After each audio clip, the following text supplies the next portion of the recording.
বিয়ের পর প্রথম জন্মদিন আদ্রিতের।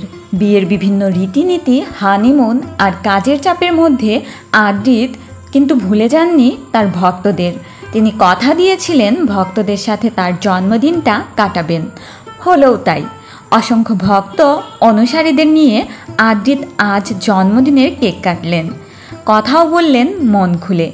বিয়ের পর বউয়ের হাতের কী রান্না খেয়েছেন এমন প্রশ্নে আদ্রিত জানান, কৌশাম্বী এখনও রান্না করার সুযোগই পায়নি। আজকে জন্মদিন উপলক্ষে কৌশাম্বী রান্না করে খাওয়াবে আদ্রিতকে। প্রেমিকা কৌশাম্বী আর স্ত্রী কৌশাম্বীর মধ্যে কতটা পার্থক্য, এমন প্রশ্নে মুচকি হেসে এই অভিনেতা জানালেন, এত দ্রুত বলা মুশকিল, তবে আগে যেমন ছিল তেমনই আছে।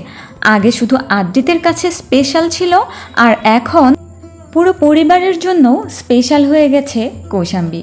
ছোটবেলার জন্মদিন প্রসঙ্গে আদ্রিত বলেন, ছোটবেলায় তার দাদা আর বাবা বিভিন্ন আয়োজন করতেন তার জন্মদিন উপলক্ষে।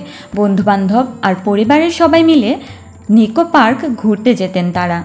আদ্রিতের জন্মদিনের অনেক অনেক শুভেচ্ছা জানিয়ে আজকের ভিডিও শেষ করছি। বিনোদনের আরও আপডেট পেতে স্টার বাংলা গল্পের সাথেই থাকুন। ধন্যবাদ।